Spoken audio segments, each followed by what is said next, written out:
యేసయ్యా. జయ సంకేతమా దయాక్షేత్రమా నన్ను పాలించు నా యేసయ్యా.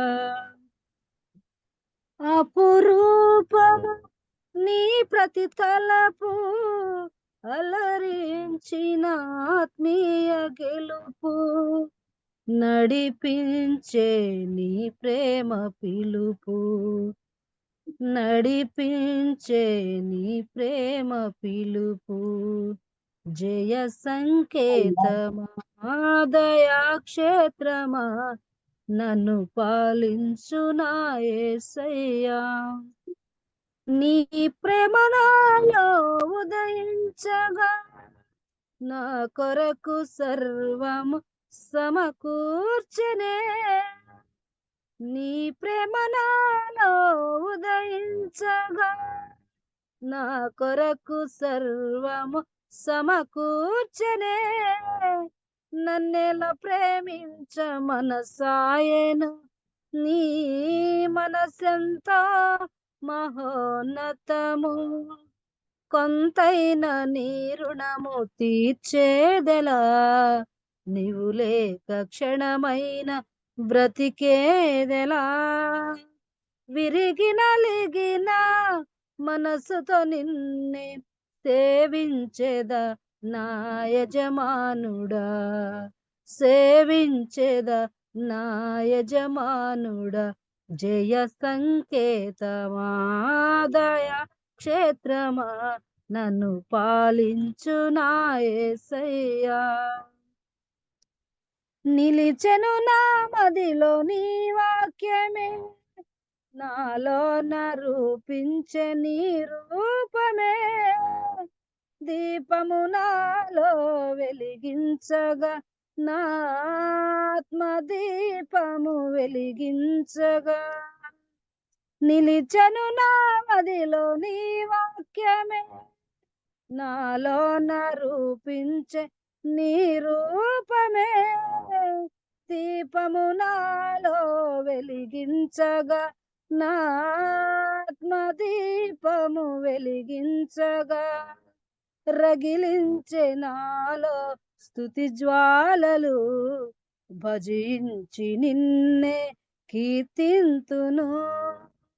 రగిలించే నాలో స్తుతి జ్వాలలు, భజించి నిన్నే కీర్తింతును. జీవిత గమనం స్థాపించితివి, సియోను చేర నడిపించుమా, సియోను చేర నడిపించుమా. జయ సంకేతమా దయాక్షేత్రమా నన్ను పాలించు నా యేసయ్యా. నీ కృప నా ఎడల విస్తారమే, ఏనాడు తలవని భాగ్యమిది. నీ కృప నా ఎడల విస్తారమే, ఏనాడు తలవని భాగ్యమిది. నీ కృప నాకు తోడుండగా, నీ సన్నిధియే నాకు నీడాయను. ఘనమైన కార్యములు నీవు చేయగా, కొదువేమి లేదాయే నాకెన్నడు. ఘనమైన కార్యములు నీవు చేయగా, కొదువేమి లేదాయే నాకెన్నడు. ఆత్మబలముతో నన్ను నడిపించే నా గొప్ప దేవుడవు నీవేనయ్యా. బహు గొప్ప దేవుడవు నీవేనయ్యా. జయ సంకేతమా దయాక్షేత్రమా నన్ను పాలించు నా యేసయ్యా.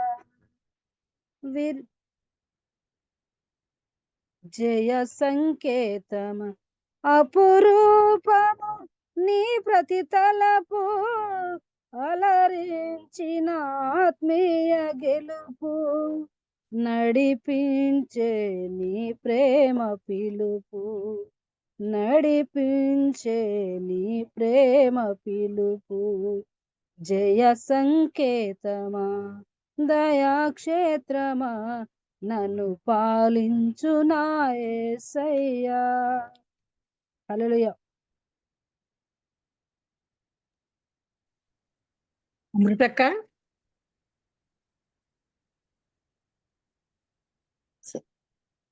సంజ అమృతక్కేమో రాలేదు. చక్కటి పాట పాడి వినిపించిన చక్కటి ప్రభునామంలో వందనాలు చెల్లించుకుంటున్నామమ్మా. అలాగనే ఎస్తేర్ ప్రేడ్ వారి తరఫున కూడా వందనాలు చెల్లించుకుంటున్నాం. చక్కటి పాట, మంచి స్వరము.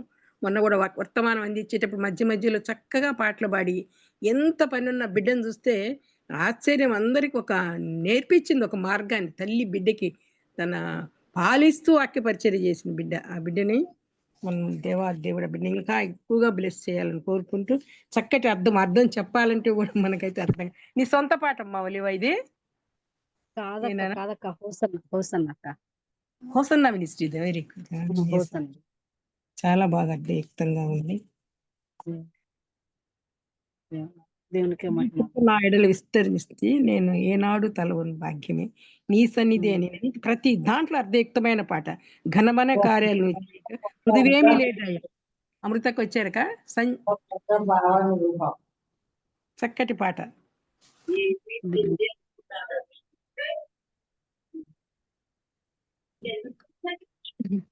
దెబోరా సిస్టర్ మీట్లో ఉండండి మా.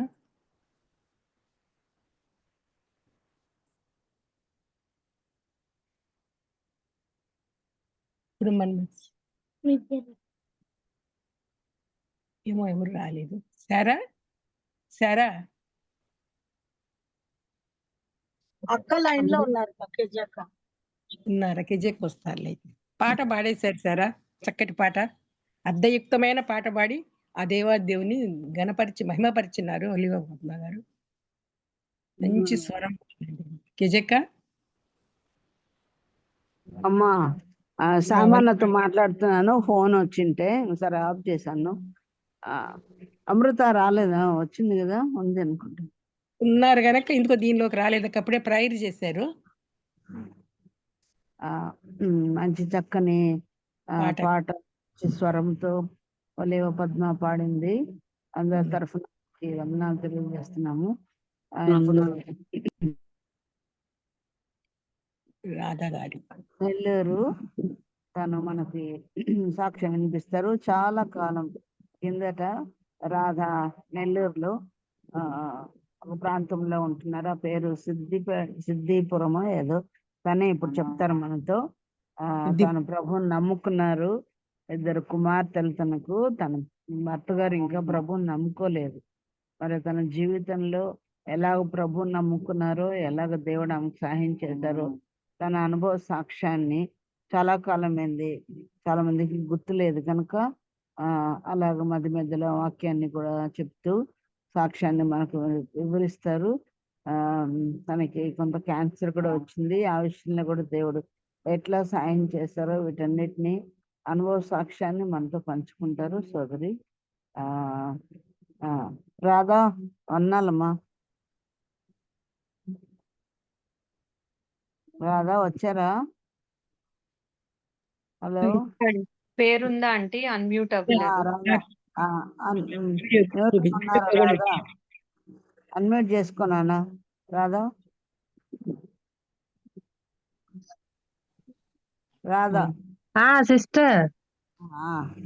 సరే, వందనాలు సిస్టర్. వందనాలు. వీడియో పెట్టుకుంటారమ్మా సిస్టర్?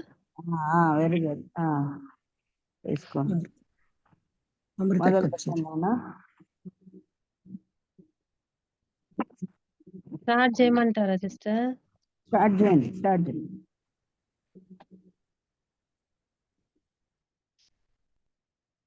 అందరికీ వందనాలు. విజయ సిస్టర్కి ఈరోజు నా సాక్ష్యాన్ని నేను పంచుకొనబోచుండగా, ఆ సిస్టర్ ఈరోజు నాకు ఇచ్చిన ఈ కృపను బట్టి విజయ సిస్టర్కి హృదయపూర్వక వందనాలు చెల్లిస్తున్నాము.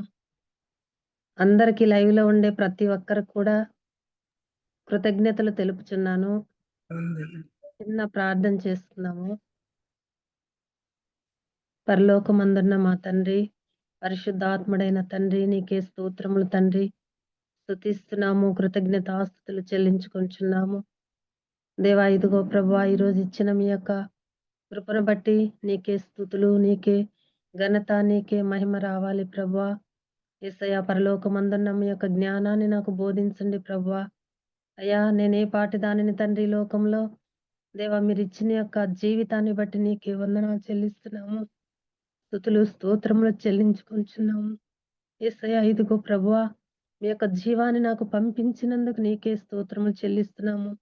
నాకు మొరపెట్టుమని నీకు ఉత్తరం ఇచ్చేదను, గూఢమైన సంగతి నేను నీకు తెలియజెప్పుదునని మీరు సెలవిచ్చారు. అయ్యా, లైవ్‌లో నేను ఈరోజు ప్రభువా నీ సాక్ష్యాన్ని నేను పంచబోచుండగా తండ్రి నైనా మీ నామానికి మహిమకరముగా తండ్రి మీరేనైనా యేసయ్యా, మీ నామానికి మహిమ కలగాలి ప్రభువా, మీ నామానికే ఘనత కలగాలి.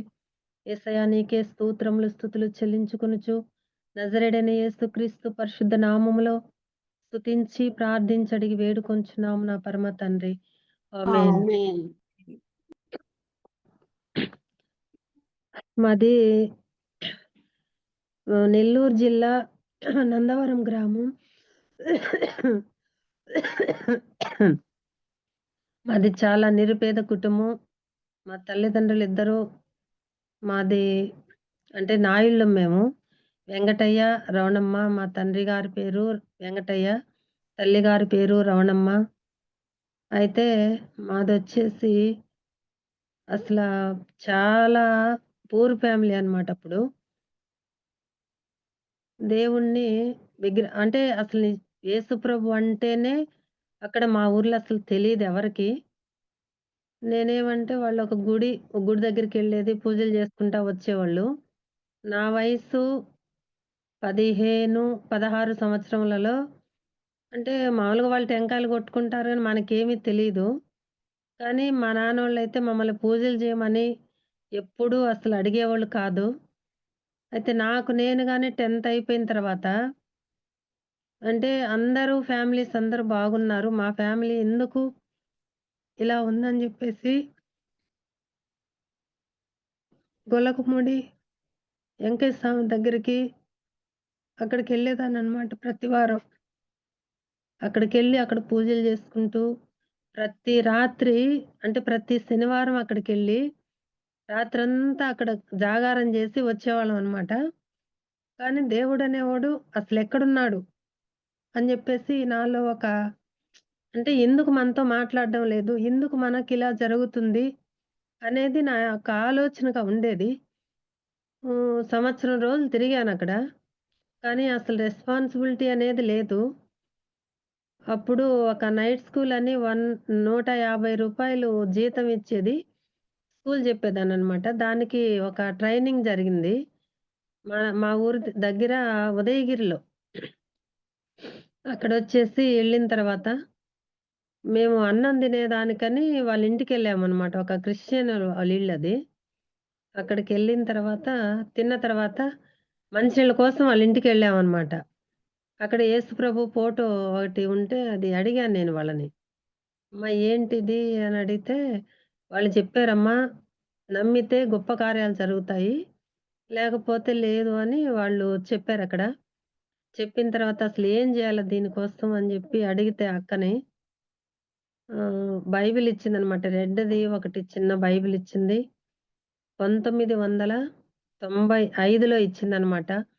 అంటే నా వయసు అప్పుడు 20 సంవత్సరాలుండింది. అది తీసుకొనొచ్చి ఇంటి దగ్గర నేను చదువుతునేటప్పుడు మా ఇంట్లోకి 2 పాములొచ్చేసినాయనమాట. అందరూ నన్ను తిడతా ఉండారు మా వోళ్ళందరూ. అసలు నువ్వు ఈ బైబిల్ అంటేనే అసలు వాళ్ళకి ఏందో అదొక వింతగా చూసి భయమనమాట వాళ్ళకిది మతం ఇదేదో అనేసి. ఇంకా ఆ తర్వాత ఆ 2 పాముల్ని చంపాలి. మా ఇల్లు ఎట్లా ఉంటదంటే 2 పక్కల గోడ, ఒక పక్క దడనమాట. ఆ దడిలో నుంచి వచ్చేస్తుందనమాట. ఇల్లు మాది అట్లాంటి ఇల్లనమాట. రేకులిల్లు. కోతులొచ్చేటియనమాట. అన్నం తినబోయే టైంకి కోతులొచ్చేటియి. ఆ పాములొచ్చేసిన తర్వాత ఎట్లా కొట్టాలి? ఒక పాము దొరికింది. ఒక పాము దొరకలేదు. అంటే అప్పుడు పగబడతాయని అంటున్నారు. కానీ ఆ 2 పాములయ్యా నిజమైన దేవుడివైతే ఈ రెండిటిని చంపేయొచ్చు గదా! అని జెప్పేసి నేను మనసులోనే దేవుడిని అడుక్కునేదాన్ని. ఆ బైబిల్ చదవడము, నేను దేవుడిని అడగడం అన్నమాట. ఇంకా రెండోది నాకసలక్కడ పాస్టర్‌లు గాని ఎవ్వరూ లేరు గదా! మాకు తెలీదు గదా! అయిన తర్వాత ఇంకా పాములు 2 చంపేశారు. ఇంక తర్వాతొచ్చేసి మా తమ్ముడికి బాగలేకుండా వచ్చేసిందనమాట. ఇంకప్పుడు ఒకటే నన్ను ఇంట్లో అందరూ తిడతా ఉండారనమాట. ఇది అట్లా జేసింది, అట్లా అని జెప్పేసి తిడుతుండేసరికి అప్పుడు దేవుడినడిగాను. చాలా సివియర్‌గా కామెర్లొచ్చేసినాయనమాట. అంటే ఇంక బాగాదు. ఇంకా ఎట్లా జేయాలని జెప్పి మా దగ్గర మనీ గూడా లేదు. చాలా అసల అంటే అన్నానికి జరిగేదే చాలా కష్టంగా ఉండేదప్పుడు. తిడుతుండేసరికి అప్పుడు దేవుడిని నైటంతా అంటే మోకరించేవాళ్ళం గూడా కాదు గదా! అంటే నాకు తెలీదనమాట. మనసులోనే దేవుడిని వేడుకునేదాన్ని. కన్నీరు గార్చానయ్యా! మీరు నిజమైన దేవుడైతే ఇప్పుడు బాగు జేయండి అని జెప్పేసి. అప్పుడు తెల్లవారే లోపలే డాక్టరు ఏదో సర్జరీ జేయాలని కూడా ఇంక అవసరం లేదు అని జెప్పేసి చెప్పారనమాట. ఇంకా ఆ తర్వాత ఆ అబ్బాయి ఫీజులకి డబ్బులు అవసరం వచ్చింది. కానీ నేనేందంటే ప్రార్థన జేస్తే డబ్బులొస్తాయని జెప్తుంటే వాళ్ళందరికీ ఎగతాళిగా ఉందనమాట. కానీ రూపాయి గూడా అప్పట్లో మా నాన్నోళ్ళకి ఎవరు అప్పు ఇచ్చేవాళ్ళు గూడా కాదు. ఇంక తర్వాత నేను ప్రార్థన జేస్తే ఇచ్చేవాళ్ళనమాట. తర్వాత సీటొచ్చింది. సీటు గూడా అంట్లే ప్రతి దాని కోసం నేను ప్రేయర్ జేస్తున్నాననమాట. సీటొస్తుందని ముందే నేను చెప్పాను ఇంజినీరింగ్ సీట్‌లో అంటే దేవుడిని అడుగుతా ఉంటే నాకు అంటే దేవుడు మాట్లాడుతా వచ్చాడు. అంటే సీటొస్తుంది అని జెప్పేసి కృతజ్ఞతలు తెలపండి. నాకు ఆ వాక్యాలు, ఆ బైబిల్ అప్పుడు సరిగ్గా తెలీదు. కానీ సీటొచ్చిన తర్వాత చెప్పాను. ఇట్లా ఇన్ని గొప్ప కార్యాలు జరిగినాయి. ఇప్పుడన్నా దేవుడిని నమ్ముకోండంటే వాళ్ళు అప్పటికి అంగీకరించలేదు. ఇంకా ఆ తర్వాతొచ్చేసి 1995లో మా అక్క వాళ్ళు నెల్లూరులో ఉంటే వాళ్ళ హాస్టల్ అన్నమాట. ఒక చిన్న జాబ్ కావాలని అడిగితే అంటే వాడికి మనీ నెల నెలా పంపించాలి. వాళ్ళు ఇవ్వనని జెప్పారు రత్నం కాలేజీలో. ఇంకా తర్వాత ఇచ్చారన్నమాట. 95 సంవత్సరంలో దేవుడు వాగ్దానం ఇచ్చాడు. ఒక పాస్టర్ గారు అక్కడికి వచ్చి ఎళ్ళిపోతున్నాడు. అప్పుడొచ్చేసి ఆ స్లిప్ ఇచ్చాడన్నమాట. ఏదోలే అని జెప్పేసి నేను దాన్ని లోపల బెట్టేసాను. వేటగాని ఉరిలో నుండి నేను నిన్ను విడిపించెదను. 91వ కీర్తన ద్వారా దేవుడు వాగ్దానం ఇచ్చాడు. వేటగాని ఉరిలో నుండి నేను నిన్ను విడిపించి నాశనకరమైన తెగులు రాకుండా నేను నిన్ను రక్షిస్తానని. సరే ఇది అసలు ఏంటి అని జెప్పేసి నేను గమ్మునయిపోయాను. ఆగస్టు, సెప్టెంబరు, నవంబరు, డిసెంబర్ అన్నమాట. అంటే అపవాది ఏం చేస్తుందంటే మనకి తెలియకుండానే ఆ ఊరిలో మనల్ని విడిపిచ్చేస్తదనమాట. అంటే దేవుడికి, అపవాదికి మధ్యస్థం అనేది నాకైతే తెలీదప్పటికి. కానీ ఆ శ్రమ వచ్చిన తర్వాత నేనొక్కటే అడిగా దేవుడిని. అయ్యా! అసలు ఏంటి నా పరిస్థితేంటి? నేను చనిపోయినా, నేను బ్రతికినా నీ కోసం బ్రతకాలిప్పుడు. మరి ఈ యొక్క అంటే ఇప్పుడు అపవాదంటే తెలీదు గదా! మరి నాకు. అంత శ్రమనమాట. అంటే గాఢాంధకారము, ఒక మరణము, ఒక పాపము నుండి మనల్ని విడిపిచ్చేదానికి ఆ శ్రమ వచ్చిందనమాట. గాఢాంధకార లోయంటే, ఆ లోయలో నుండి మనం బయటికి రావాలన్నా మనకు దారి గూడా కనిపిచ్చదు. కానీ నన్ను మాత్రము అయితే దేవుడినొక్కటే అడిగేదాన్ని. అయ్యా! చనిపోయినా ఈరోజు నన్ను చంపేసేయి. లేదంటే మాత్రం బతికితే నీకోసం నేను సాక్షిగా బ్రతుకుతానని 1995లో ఆ వాగ్దానం వచ్చిన తర్వాత ప్రార్థన చేస్తున్నాను. ఇంకా ఆ సంవత్సరం అంతా అది జరిగిందనమాట నాకు. అప్పుడు దేవుడు తప్పిచ్చాడు. 96 సంవత్సరంలో దేవుడు నాతో మాట్లాడుతూ వచ్చాడు. యెషయా 49 అధ్యాయం ద్వారా ఆహ్, ఏమనంటే యెషయా 49 ఒకటో వచనం ద్వారా దేవుడు మాట్లాడాడు.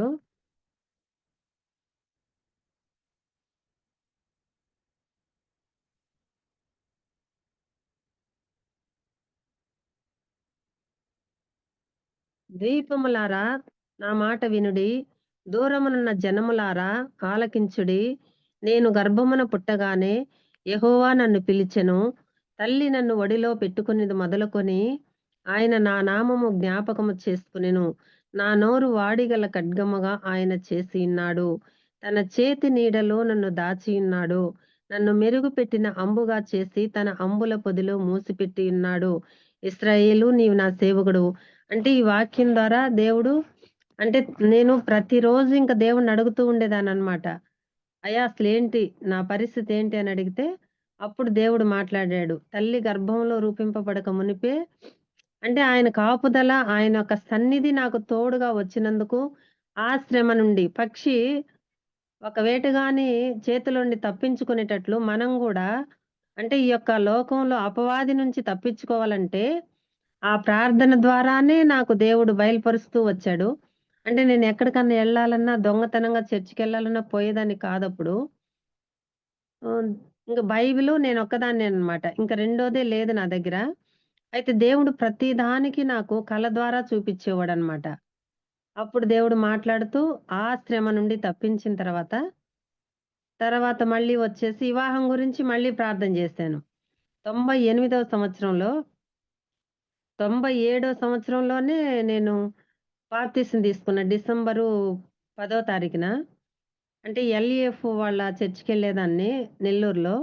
అది గూడా దొంగతనంగా అన్నమాట. మా ఇంట్లో వాళ్ళకి చెప్పకుండానే నేను బాప్తిసం తీసేసుకున్నా. అంటే చెన్నై ఎళ్ళామప్పుడు. యవ్వనస్తుల కూడికెళ్ళి అక్కడే తీసుకున్న తర్వాత వివాహం గురించి నేను అక్కడ మళ్ళీ ప్రార్థన చేశానన్నమాట. అప్పుడు యెహోషువ గ్రంథము 5వ అధ్యాయము 9వ వచనం ద్వారా దేవుడు మాట్లాడాడు. నేడు నేను ఐగుప్తు అవమానం మీ మీద నుండకుండా దొర్లించి వేసిన్నానని యెహోషువతో అనెను. అంటే ఆ యొక్క అవమానం అప్పుడు మా ఊర్లో వివాహం కాలేదని జెప్పేసి ప్రతి ఒక్కరూ అంటే ఎగతాళి పదంగా చేస్తున్నారనమాట. అంటే మా దగ్గరైతే రూపాయి గూడా లేదు. చాలా పూర్ ఫ్యామిలీ కాబట్టి వివాహం ఎట్లా జరుగుతుంది అని జెప్పేసి. కానీ నాకు వివాహం గూడా వద్దు. దేవుని వైపు నేను చూద్దామంటే దేవుని నా నామానికి అవమానం ఎక్కడ కలుగుతుందోనని సరేనని జెప్పేసి దేవుడిని అడుగుతూ వచ్చాను. అడుగుతూ వచ్చిన తర్వాత ఆ వాగ్దానం ఇచ్చాడు 98వ సంవత్సరంలో 1998వ సంవత్సరంలో ఆ అవమానం నేను కొట్టివేస్తానని జెప్పి దేవుడు జెప్పాడు. సరే ఏంటి ఇలా అసలు అంటే వాక్యం ద్వారా దేవుడు నాతో మాట్లాడడము, అవన్నీ ఎవరికీ చెప్పేదాన్ని కాదు నేను. నేనే దేవుడిని అడుక్కొని ప్రార్థన జేస్తా వచ్చేదాన్ని. అప్పుడు ఈ వాక్యం ఏంటో గూడా మాకైతే తెలీదు.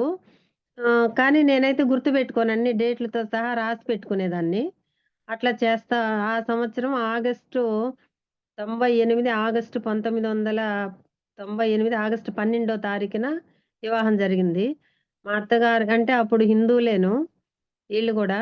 అంటే అతనికి సెకండ్ మ్యారేజి. వాళ్ళు ఊరికనే వచ్చి ఆస్తిపరులు గాబట్టి చేసుకున్నారు. ఇక్కడికొచ్చిన తర్వాత వాళ్ళ ఇంట్లో మళ్ళీ ఒక గుడి. ఇక్కడ మళ్ళీ విగ్రహారాధన. అంటే ఈళ్ళిక్కడ చేయమంటే నేనేమో చేసేదాన్ని కాదు. ఇంకిక్కడ ఈళ్ళొచ్చేసి ఇంక నన్ను చాలా ఇబ్బందికరమైన పరిస్థితిలో పెట్టారు. అంటే పూజలు చేయమంటే నేనేమో చేసేదాన్ని కాదు. కానీ ఒక్కోసారి ఇంగ తప్పదు కాబట్టి గుళ్ళోకెళ్ళిన తర్వాత వాళ్ళకి ఇంట్లో అంతా అలజడిగా ఉండేది. ఇంకా అట్లయితే "నువ్వసలు దేవుడి గుడిలోకి గూడా పోవద్దు" అని జెప్పి చెప్పేవాళ్ళు. ఈళ్ళకి సెపరేట్‌గా ఒక గుడుందనమాట. అట్లా తర్వాత 3 సంవత్సరాలు పిల్లలు లేరు. తర్వాతొచ్చేసి బాబు ప్రెగ్నెన్సీ ఉన్నప్పుడు అసలు మా దగ్గరైతే ఒక్క రూపాయి గూడా లేదు. ప్రతి రూపాయ మా అన్నోళ్ళు వాళ్ళు పెట్టారు. అసలు ఛార్జీ గూడా ఉండేది కాదు. చాలా ఇబ్బందికరం, ఆయాసం అనమాట. అంటే ఇంగ ప్రాణం పోతుంది అనే లెక్కలో ఉండేది. కానీ దేవుడు ప్రతి దాన్ని గూడా నాకు అంటే ప్రార్థనే. ఇంక ఎవరు నాకు పాస్టర్లు లేరు. ఎవరన్నా చెప్పేవాళ్ళు లేరు. ఆదరించేవాళ్ళు గూడా లేరనమాట. అన్నిటికి నా యొక్క అంటే ఆ బలహీనతలో గూడా దేవుడిని అడిగేదాన్ననమాట. అంటే అప్పుడు దినకరను చెన్నైలో వాళ్ళకి కాల్ జేసి నేనప్పుడు లెటర్ రాసేదాన్ని. ఇట్లా మా కోసం ప్రార్థన చేయమని జెప్పేసి. వాళ్ళు చేసేవాళ్ళు. 2002లో నాకైతే ఇంక లాస్ట్ సివియర్ అనమాట ఇంకా. ఇంక నేను చనిపోతానక్క మా అక్క ఒకాముంటే వాళ్ళ ఇంట్లో ఉన్నాను ఎళ్లి డెలివరీ కోసమని. నేను చనిపోతాను ఇక నేను బతకను అని జెప్పేసి చెప్పేసాను. అప్పుడు ఇంక హాస్పిటల్ తీసుకెళ్ళిన తర్వాత మళ్ళీ ఆస్తమా నుండి కొంచెం దేవుడు మళ్ళీ బయటేసాడు. మా బాబుకి గూడా మళ్ళీ ఉమ్మ నీరు గూడా పడిపోయింది. అసలింక 10 డేస్ అయిపోయిందనమాట. అసలు డాక్టరమ్మ జూసైతే "అసలెట్లమ్మా మీరు ఎట్లా సేవయ్యారు? అసలేం అర్థం గావట్లేదు" అని అడిగింది. అంటే బిడ్డ బతకడం అనేది చాలా అదృష్టం. అసలేంటిది ఇదొక మిరాకిల్ అని ఆమె జెప్పిందనమాట. అప్పటిదాకైతే నాకైతే తెలీదు. దేవుడు నన్ను కాపాడాడు అనేది అదొక్కటి మాత్రం తెలుసనమాట. అప్పుడు బతికితే అయ్యా నేను ఈ బిడ్డని నీకు నేను సమర్పిస్తానని జెప్పేసి దేవునికి అప్పజెప్పాను నేను. అప్పట్లో. తర్వాతొచ్చేసి 2006లో మళ్ళీ పాప పుట్టింది. ఇంకప్పుడు గూడా ప్రతి దాని గురించి అంటే నేను ప్రేయర్ చేస్తా వచ్చాను గానీ, మా ఇంటికింక పాస్టర్లు ఎవరు వచ్చేవాళ్ళు గూడా అసలింక చర్చికెళ్ళేవాళ్ళం కాదు గాబట్టి, ఆ శ్రమల్లో మా అత్తోళ్ళైతే ఇంట్లో ఉండనివ్వలేదు ఇక్కడ. సిద్దీపురంలో 10 ఎకరాలకు అయ్యుండింది. మాకసలు బియ్యం అసలు ఏమి ఇచ్చేవాళ్ళే కాదనమాట. మళ్ళీ వచ్చేసి ఇంకా ఎందుకులే అని జెప్పేసి నెల్లూరెళ్ళిపోయినాము. అక్కడ ఒక చిన్న టైలరింగ్ జేసుకుంటూ, అక్కడే బ్రతుకుతూ వచ్చాము. ఇంక అక్కడ గూడా మళ్ళీ ఇలా అసలేమి ఇవ్వకుండా అట్లా ఉన్నప్పుడు ఆయన వాగ్దానం ఇచ్చాడు. ఇక్కడి నుంచి నెల్లూరెళ్ళేటప్పుడయ్యా నీ సన్నిధి నాకు కావాలి. నేనెప్పుడన్నా చర్చికెళ్ళాలన్నా గానీ, ఎవరన్నా వచ్చి ప్రార్థన చేయాలన్నా గానీ ఎట్లా అని దేవుడిని అడుగుతా వచ్చినందుకు ఆయన వాగ్దానం ఇచ్చాడు. నిర్గమాకాండము నేను 19వ అధ్యాయము 4వ వచనం ద్వారా దేవుడు మాట్లాడాడు. నేను ఐగుప్తీయులకు ఏమి చేసితినో మిమ్మును గద్ద రెక్కల మీద మోసి నా యొద్దకు మిమ్మును ఎట్లు చేర్చుకుంటినో మీరు చూచితిరి గదా! అంటే ఇక్కడి నుంచి అక్కడికి వెళ్ళాలన్నా గానీ, అంటే మా దగ్గర అప్పుడు గూడా మళ్ళీ పరిస్థితి బాగలేదు. గద్ద రెక్కల మీదంటే అసలు నిజంగా ఇక్కడి నుంచి అక్కడికి వెళ్ళడం అనేది చాలా గొప్ప విషయం అన్నమాట. దేవుని సన్నిధి నాకు కావాలి. అంటే చర్చికెళ్ళాలి. చర్చికి పోకపోయినా ఫ్రీగా నేను బైబిల్ తీసుకొని ఇంట్లో అయినా ప్రార్థన చేసుకోవడానికైనా కావాలని జెప్పేసి అడిగేదాన్ని. అక్కడికెళ్ళిన తర్వాత మళ్ళీ శ్రమలన్నమాట. ఇంకసలు జరిగేది కాదు. కానీ ప్రార్థన చేస్తా వచ్చేదాన్ననమాట. అంటే పాపకు పుట్టినప్పుడు ఏడో నెల. పాలు గొనే పరిస్థితి గూడా లేదనమాట. నేను టైలరింగ్ జేస్తున్నా గాబట్టి, అయ్యా! నువ్వైతే ఏమైనా చేయగలిస్తావని జెప్పి అడిగితే, అప్పుడు చిన్న జాబ్ అనమాట. నా కోసమే అక్కడ ఎత్తిపెట్టినట్టు, మనకి తెలిసినోళ్ళ ద్వారా అసలు నిజంగా అది ఒక మిరాకిల్ అనమాట. ఒక నెలకి అప్పట్లో 3000 ఇచ్చేవాళ్ళు. 2007 సంవత్సరంలో. అట్లా ఇంకా అమ్మాయిని పోషించుకుంటూ, ఆ టైలరింగ్ జేసుకుంటూ వచ్చాము. తర్వాతొచ్చేసి 2016లో మళ్ళీ వాగ్దానం వచ్చిందనమాట. జనవరిలో అప్పుడు కూడా చర్చికి దొంగతనంగా వెళ్ళి 2016లో కూడా జనవరిలో లాస్ట్‌లో బోయాననమాట. చూడుము యెషయా గ్రంథము 49వ అధ్యాయము 16వ వచనం ద్వారా దేవుడు మాట్లాడు. చూడుము నా అరచేతుల మీదనే నేను నిన్ను చెక్కియున్నాను. నీ ప్రాకారములు నిత్యము నా ఎదుటనున్నవి. అంటే దేవుడు వాగ్దానం ఇచ్చాడు గానీ నాకైతే అసలు ఏంటోలబ్బా అని జెప్పేసి గమ్మునైపోయిన దాన్ని గూడా. అంటే 2016లో కడుపు నొప్పొచ్చిందనమాట. ఈ 24 గంటల కడుపు నొప్పి దాదాపు 10 సంవత్సరాల నుంచుంది. కానీ దాన్ని అసలు ఏ డాక్టర్ల దగ్గరికి పోయినా గాని అసలు వాళ్ళు ఏమి లేదని జెప్పి చెప్పేవాళ్ళనమాట నాకు. అసలు ఎట్లా అసలు కింద పడి దొర్లాడుతున్నా గాని పోయేది ఒక ఇంజెక్షన్ ఏపిచ్చుకునేది ఎవ్వరు కనుక్కునేవాళ్ళు గాదనమాట. కానీ ఆ సంవత్సరము చిన్న డాక్టర్ దగ్గరికనమాట. అంటే మా అత్తోళ్ళు గూడా లేరప్పుడు. పక్కింటోళ్ళు తీసుకెళ్లారు. బుచ్చికి తీసుకెళ్తే అక్కడొచ్చేసి ఒక ఇంజెక్షన్ ఏసాడు గానీ ఎళ్ళిపోమంటాడు అతను. అంటే "అయ్యా నాకు పోను ఇక్కడి నుంచి నాకసలు తగ్గట్లేదు. నీకు దండం బెడతాను. ఇక్కడ ఉంచుకోండి" అంటుంటే అతను "వద్దమ్మా ఇక్కడ" అని జెప్పేసి మళ్ళీ ఇంకొక ఇంజెక్షన్ ఏసిన తర్వాత వాంతులైన తర్వాత కిడ్నీ ప్రాబ్లమ్ అయింటది. తెల్లవారి మీరు నెల్లూరెళ్లి చూపిచ్చుకోండి అని జెప్పాడు.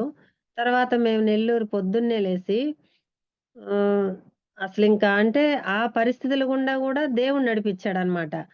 నా దగ్గరైతే ఒక్క రూపాయి గూడా లేదు. మా పెదనాయన కూతురినడిగి ఒక రూ. 1000 తీసుకొని టెస్ట్‌కనెళ్తే అక్కడ జెప్పారనమాట. 24 గంటల కడుపు నొప్పి ఇది ఇమ్మీడియేట్‌గా చేయాలి అని జెప్పేసి. ఇంగప్పుడు మా దగ్గర మనీ గూడా లేదు. ఇంక మా తమ్ముడోళ్ళొచ్చేసి ఒక రూ. 30,000 అనమాట. బొల్లినేని హాస్పిటల్‌లో అక్కడ చేశారు. డాక్టర్ ఏం జెప్పంటే 2 డేస్ గానుంటే అమ్మ నువ్వసలింకా లేదు చాలా కష్టంగా ఉండేది అని చెప్పాడనమాట.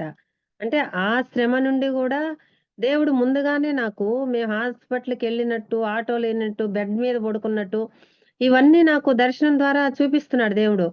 అంటే ఇది అపవాది జేస్తుందా? మనిషి జేస్తుండేది నాకైతే తెలీదు. అప్పుడు హ్మ్. అప్పుడు అర్థమైందనమాట. అంటే నాకు ఇట్లా అని తెలీదు కదా!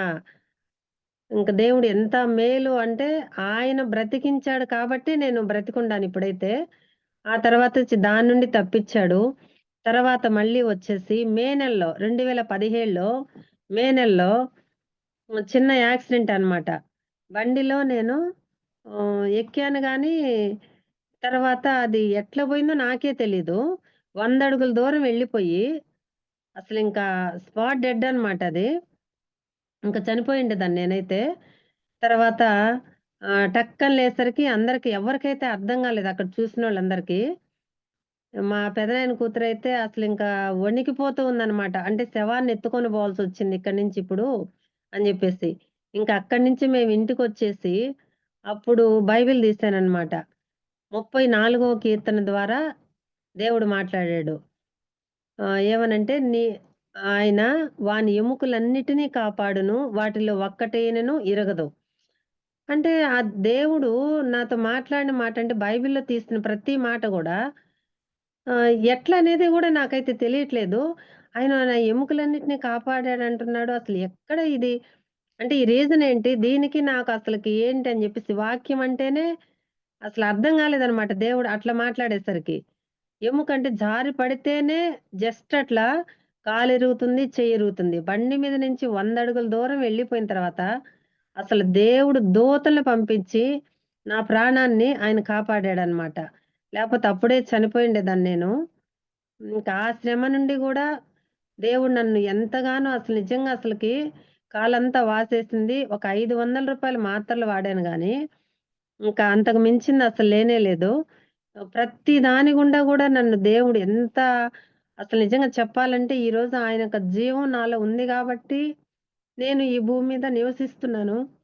తర్వాతొచ్చేసి మా మామోళ్ళైతే అసలు ఏమి నెల్లూరులో ఉన్నప్పుడు గూడా అసలు ఏమి ఇచ్చేవాళ్ళు కాదు. ఒక కేసేసిన తర్వాత అంటే పొలం ఉంది గానీ, మాకసలు మనీ గూడా ఇచ్చేవాళ్ళు కాదు. భార్యాభర్తల మధ్యలో ఇద్దరి మధ్యలో గొడవలు. నేనింగ అప్పటిదాకా అంటే దేవుడిని నమ్మాం గదా! మనం ఎవరి మీద కేసేయగూడదని జెప్పేసి 20 సంవత్సరాలు అంటే మౌనంగా ఉన్నామనమాట. తర్వాత లాస్ట్‌లో పొలమన్నా ఉంది గదా! అది అమ్మేసుకుంటూ పోతున్నారని జెప్పేసి ఏసిన తర్వాత, ఆయన ఒక్కటే జెప్పాడు నాకు. ప్రార్థన జేస్తా వచ్చాను నేను. జెకర్యా గ్రంథము 3 అధ్యాయం ద్వారా దేవుడు మాట్లాడాడు. నీ సే నన్ను నా కనుగుడ్డును ముట్టితే గాని అంటే ఫస్ట్ ఆయనేం జెప్తున్నాడంటే ఆహ్, అంటే నీ శత్రువుల్ని నాకప్పజెప్పుము. నేను నీకు చేస్తానని జెప్పాడు. నిర్గమాకాండము తర్వాతొచ్చేసి జెకర్యా గ్రంథము 2వ అధ్యాయము 8వ వచనం ద్వారా సైన్యములకు అధిపతియగు యెహోవా సెలవిచ్చినదేమనగా, మిమ్మును ముట్టినవాడు ఆయన తన కనుగుడ్డును ముట్టినవాడని ఎంచి తనకు ఘనత తెచ్చుకొనదలసి. అంటే నన్నెవరైతే నాకైతే ఎవరైతే శత్రువులున్నారో, అసలు నిజంగా ఈ వచనాలు దేవుడు మాట్లాడుతూ వస్తుంటే అసలు నిజంగా ఈ దేవుడు తప్ప ఈ భూమి మీద ఎవరు లేరు అసలు నిజంగా. అంటే ఈ ప్రజలకు మనం ఎవరికన్నా చెప్పాలన్నా గాని వాళ్ళకి అర్థం కాదు. కానీ నాకైతే మాత్రము ప్రతి విషయంలో దేవుడిని అడుగుతూ వస్తాను. వాక్యం ద్వారా దేవుడు మాట్లాడుతూ వస్తున్నప్పుడు ఈ గ్రంథాన్ని ఒక సవాలుగా తీసుకొని నేనైతే ఎంతమందికైనా ఈరోజు సువార్త చెప్పడానికి గూడా ఎనకాడనని జెప్పేసి అసలు నిజంగా ఎంత గొప్ప విషయము. ఈళ్ళందరూ ఎందుకు తెలుసుకోలేకపోతున్నారు ఈ భూమి మీద అని జెప్పేసి వాక్యం ద్వారా దేవుడు మాట్లాడడము మనకివన్నీ చేస్తూ వచ్చినప్పుడు, ఈ భూమి మీద ఏ గ్రంథమైనా సరే ఒక భగవద్గీత గాని, ఒక ఖురాన్ గాని ముందు మనకి వాగ్దానం ఇచ్చి, తర్వాత చేస్తారనేది మాత్రం అయితే ఈ భూమి మీద జరగదు. ఈ బైబిల్ గ్రంథం తప్ప, ఈ వాక్యం ద్వారా దేవుడు మనతో ముందుగానే బయలుపరచడం అన్నమాట ఇవన్నీ. మనకి ఎంత గొప్ప విషయం అంటే ఆ ధన్యత అసలు ఈ భూమి మీద నాకు నిజంగా ఇచ్చాడు అనంటే, నేను ఈ రోజుకి ఈ రోజు చనిపోవడానికైనా సిద్ధపడి ఉండానన్నమాట. అంత అంటే మన శత్రువులను గూడా ముందుగానే ఆయన మనకి చేస్తున్నాడంటే, ఆ తర్వాత మేము ఒక కేసేసిన తర్వాత నేనైతే రాయమని చెప్పలేదు. వాళ్ళే కేసేసిన వాళ్ళు పిలవనంపిచ్చి, ఒక 2 ఎకరాలు రాయమన్నారు.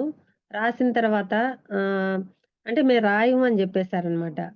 మళ్ళీ అసలు ఇంకా అర్థం కాని పరిస్థితులు ఈళ్ళు మనీ పెట్టుకుంటా ఎళ్తున్నారు మా అత్తోళ్ళైతే. మళ్ళీ ఎస్‌పీని కలవాలంటే నాకైతే వీలు కాదు. మళ్ళీ ప్రార్థననమాట. మళ్ళీ వేరే వాళ్ళ ద్వారా మళ్ళీ తెల్లవారే అసలు వాళ్ళందరికీ ఆశ్చర్యం కలుగుతుందనమాట. అక్కడ ఎందుకొచ్చావమ్మా అని. మళ్ళీ రీకౌన్సెలింగ్ పెట్టి వాళ్ళు ఆ తర్వాత 2 ఎకరాలు మీరు రాస్తారా? రాయరా? అని జెప్పేసి ఈళ్ళని మీరే సగం పెట్టుకోండి. ఆమె సగం పెట్టుకుంటుందని జెప్పేసి చెప్పిన తర్వాత 2 ఎకరాలు ఈరోజు 2 ఎకరాలొచ్చేసి 70,00,000 రూపాయలవుతుంది. ఆ 2 ఎకరాలు రాశారనమాట. రిజిస్ట్రేషన్ అయిపోయింది. అసలు నిజంగా దేవుడు తప్ప అప్పుడు గూడా ఏందంటే నేను ఆ శ్రమలో గూడా ఆహ్, హ్మ్, ఒక కర్మేలు ఒకాయన కర్మోజీ బ్రదర్ అని వచ్చాడు నెల్లూరుకి. ఆ రోజు నైట్ నేనక్కడున్నప్పుడు మా వోళ్ళు ఒకళ్ళు అక్కడికి తీసుకెళ్లారనమాట. ఆయనేం జెప్తున్నా అంటే, కాకుల ద్వారా ఆహారాన్ని పంపిస్తాడు ఏలియాకి. అంటే కాకుల ద్వారా మైండ్‌లో మాత్రం నాకిదొక్కటే ఉందనమాట. నాకైతే తెలీదు. కాకుల ద్వారా ఏంటి అని జెప్పేసి ఏలియాకే అంటే అర్థం కాదు. కానీ దేవుడు మళ్ళీ ఈ రీతిగా చేసుకొనొచ్చినప్పుడు నేను బైబిల్ చదివేటప్పుడు రాజుల గ్రంథంలో చూసాననమాట. ఏలియాకి ఆ యొక్క బదిరీ వృక్షం కింద కూర్చున్నప్పుడు కాకుల ద్వారా రొట్టెని పంపించినప్పుడు దేవుడు అసలు ఎంత ధన్యత ఇది మనకి. ఈళ్ళైతే మా ఇంట్లో వాళ్ళైతే రాయరనమాట. అసలు ఎంతమంది పెద్ద మనుషులొచ్చినా, ఎంత పోలీసోళ్ళు చెప్పినా రాయరనమాట. దేవుడొక్కడే రాపిచ్చాడు. ఆ తర్వాత మళ్ళీ పాస్ బుక్ తీసుకోవాలంటే మళ్ళీ మన పేరుతో తీసుకోవాలంటే దానికి గూడా కొన్ని 10,000, 20,000 అట్ట పెట్టాలి. కానీ నేనైతే ఒక్క రూపాయి గూడా నా దగ్గర లేదని జెప్పేసి ప్రార్థనా పూర్వకంగానే ప్రతి దానికి ప్రార్థననమాట. అంటే ఆ వాక్యాలు తెలియకపోయినా దేవుడు మనతో మాట్లాడుతూ వచ్చినా నాకర్థం కాకపోయినా నేనేం జేస్తానంటే, అయ్యా! నీ చిత్తమైతేనే నాకివ్వు. లేకుంటే వద్దని జెప్పేసి దేవుడినడిగేదాన్ని. అయితే పాస్‌బుక్‌కి అప్లై జేసి వీఆర్‌ఓల దగ్గర ఇచ్చేసొచ్చిన తర్వాత, వాళ్ళు మళ్ళీ మా మామోళ్ళేందంటే, మళ్ళీ కోర్ట్‌కేసి ఇంకివ్వొద్దు పాస్‌బుక్కులని జెప్పారు. తర్వాత నేనేం జేశానంటే, ఇవ్వకపోతే మనది అని జెప్పేసి ఎనిక్కొద్దామంటే, ఇంక లాస్ట్‌లో వాళ్ళే జెప్పారు, "అమ్మ తీసుకోండి" అని జెప్పేసి.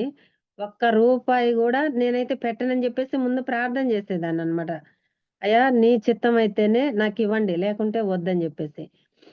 అక్కడ వీఆర్‌ఓ వాళ్ళు ఒక్క రూపాయి గూడా నా దగ్గర తీసుకోకుండా లాస్ట్‌లో ఒకతను వచ్చేసి బుక్ ఇచ్చిన తర్వాత బయటకొచ్చి, "అమ్మా! నువ్వేమన్నా ఇచ్చావా వీఆర్‌ఓకి ఏమన్నా కాగితాలని" అడిగాడు. కానీ నేనేమి ఇవ్వలేదు అని జెప్పాను. ఆయనేం జెప్పాడంటే, సర్లేమ్మా అట్లయితేను అని జెప్పాడు. అంటే, అయ్యా! నా దగ్గరైతే డబ్బులు లేవు. ఒక రూ. 100 ఇద్దండి తీసుకోండి అని జెప్పాను. అమ్మమ్మ నాకొద్దని జెప్పేసి చెప్పేసాడు.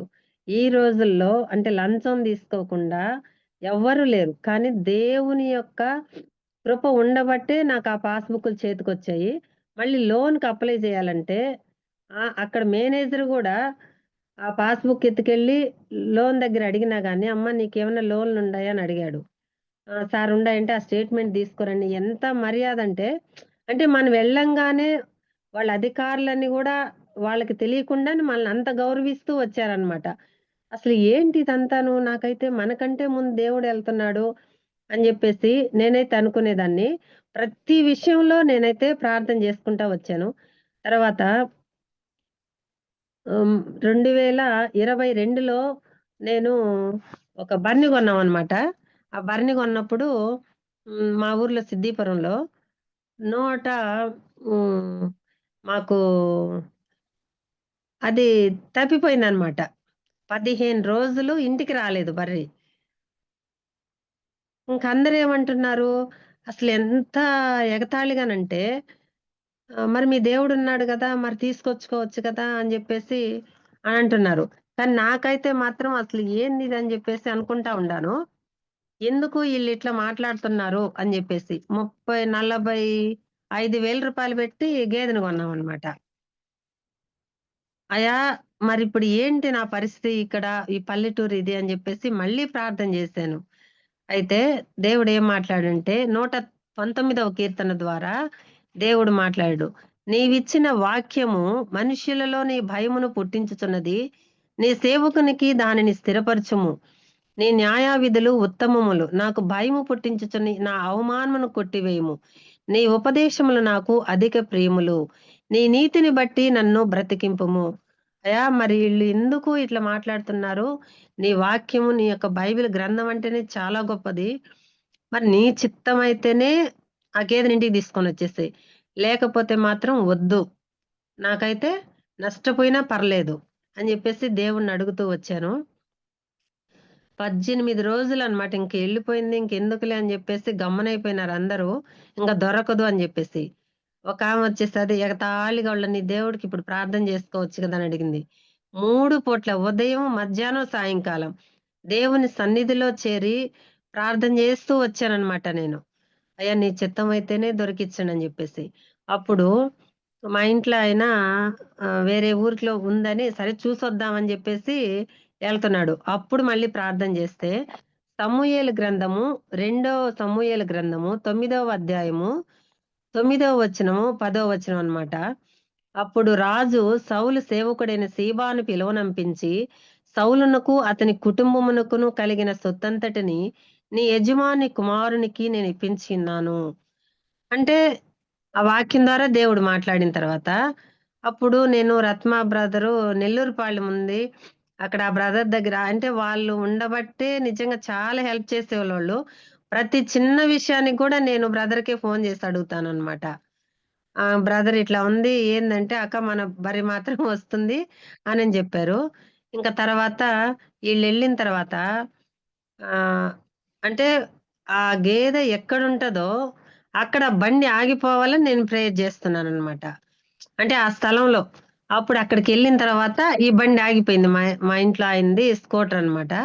చెడిపోయిందనమాట. అప్పుడు అక్కడ టీ తాగుదామని నిలబడితే అక్కడ వాళ్ళు చెప్పారనమాట. ఇట్లా ఉంది తప్పించుకొనొచ్చేసింది. ఈనింది గూడా అప్పుడక్కడ. దాన్ని తీసుకొనొచ్చారు. తర్వాత రూ. 35,000కి అమ్మాను. రూ. 5,000 బెట్టి అంటే ప్రార్థన బెట్టించుకున్నాననమాట ఇంట్లో. అసలా గొప్ప విషయం గూడా నాకైతే అసలకి రత్మా బ్రదరోళ్ళు ప్రతి విషయానికి కూడా వాళ్ళు హెల్ప్ చేస్తా వస్తారు. ప్రార్థన జేస్తూ వచ్చేవాళ్ళనమాట. తర్వాతొచ్చేసి పాపకి ఆహ్, 2023లో మళ్ళీ బాగా లేకుండొచ్చేసింది. నెల రోజులు అంటే ఎక్కడుంటాము, ఎక్కడ కూర్చుంటాము, అంటే అపవాది ముందుగానే నాకు దేవుడు బయలుపరిచాడనమాట. పెద్ద పామొచ్చేసి ఈ అమ్మాయిని కాటేయబోతుండేసరికి నా వైపుకొచ్చేసిందనమాట. దేవుడు ఆ దర్శనాన్ని ముందు జూపిచ్చాడు.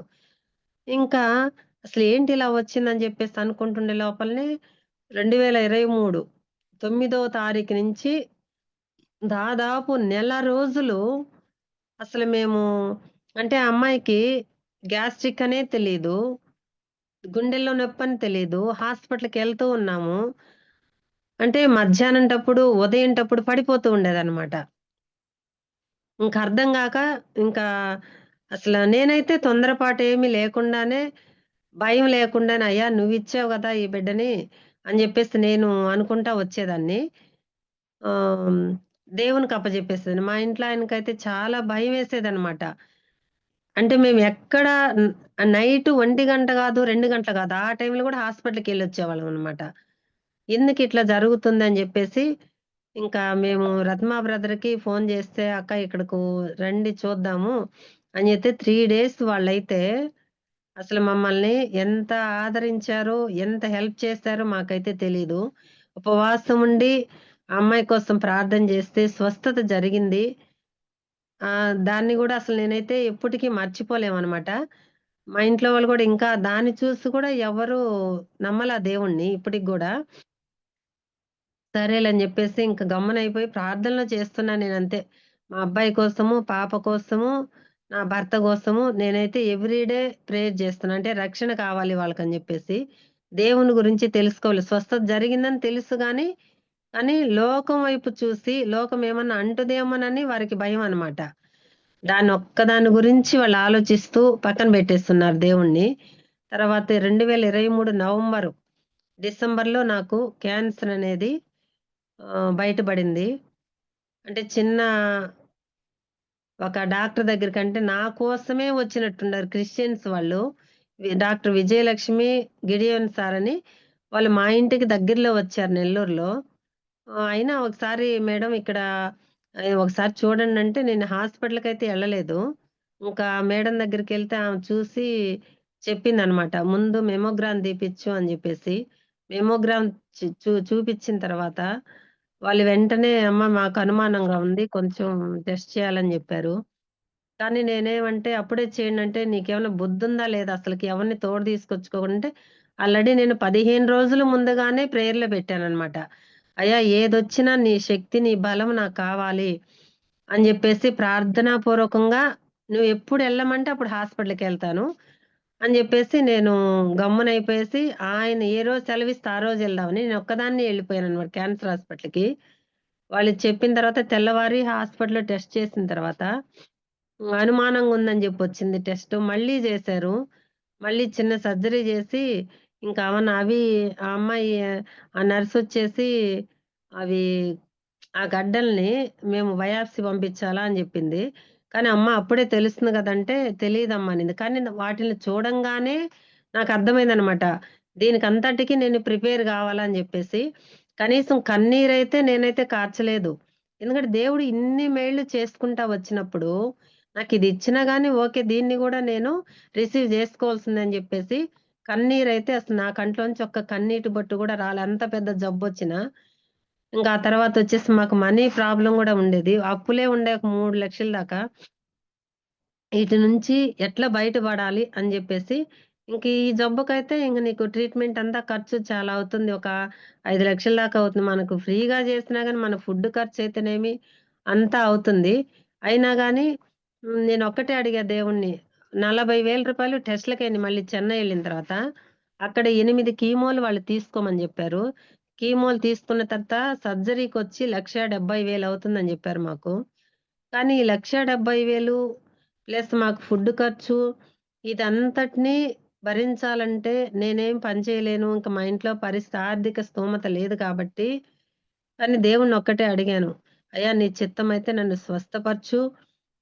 ఈ 1,70,000 గూడా అంటే ఇంక నాకసలు మైండంతా దేవుని వైపు ఉందనమాట.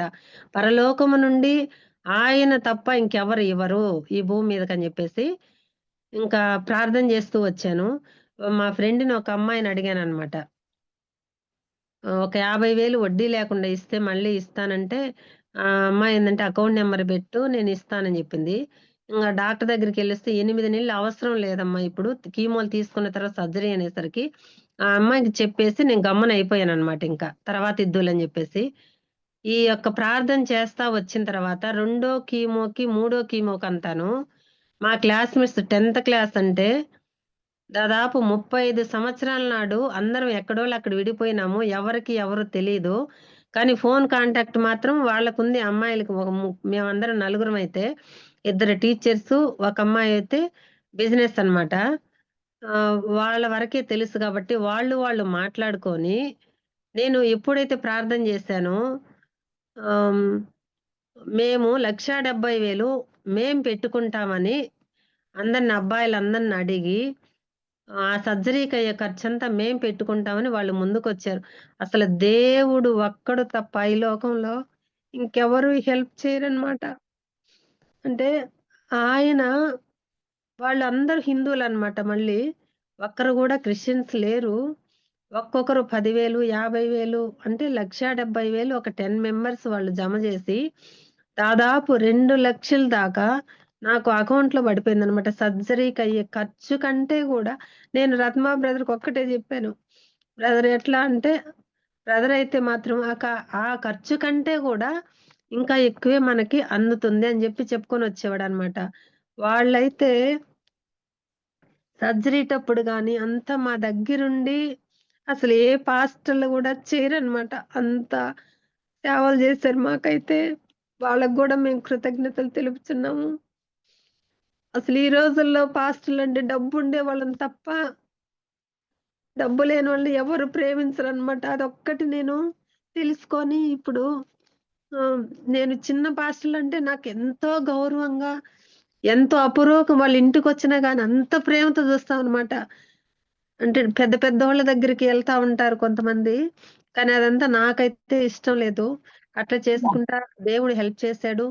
తర్వాతొచ్చేసి 1,50,000 అప్పుండింది ఒక ఆమెకి కట్టాలి. టైం అయిపోతా ఉంది. మళ్ళీ దాని గురించి కూడా నేను ప్రేయర్ చేశాను. ఒక ట్రస్ట్‌లో పాప పేరు ఎక్కించుంటే వాళ్ళు మనీ ఇస్తా ఉంటారు మాకు. అయితే హాస్పిటల్‌లో ఉండంగా "తబితా సిస్టర్‌ని ఒక ఫోటో తీవా" అని అడిగి ఎందుకో బెడ్ మీద పడుకున్నప్పుడు ఆ జ్ఞానాన్ని గూడా దేవుడిచ్చాడు. తీసింది. ఇంటికొచ్చిన తర్వాత వాళ్ళొచ్చేసి, "అమ్మా మీకెంత ఖర్చయిందో అంత మేమిస్తామని" జెప్పేసి 1,52,000 మళ్ళీ వాళ్ళ అకౌంట్‌లో ఏస్తారు. ఆ అప్పు తీర్చాము. నిజంగా ఇవన్నీ దేవుడు తప్ప మనుషులైతే ఎవరు మనకి చేయరు. అందుకే దేవుడేం జెప్తంటే, "శ్రమ దినమున నీవు కృంగిన ఎడల చేతకాని వాడవగదు" అని సామెతల గ్రంథంలో ఉంది. అందువల్ల నేను ఆ యొక్క వాక్యాలు చదివి దాన్ని బట్టి అనుసరిస్తూ ఈ లోకంలో ఇప్పుడు నేను బ్రతుకుచున్నాను. మా కుటుంబం కోసము, మా కోసము మీరందరూ ప్రార్థన చేయాలని విన్నవించుకుంటున్నాను. ప్రతి దినము మా కుటుంబం గురించి మీరు ప్రేయర్ చేయండి సిస్టర్స్. అందరికీ వందనాలు. స్తోత్రములు. దేవునికే మహిమ, ఘనత కలుగును గాక. ఆమేన్. వందనాలు సిస్టర్ రాధా గారు, వందనాలు. వందనాలు సిస్టర్.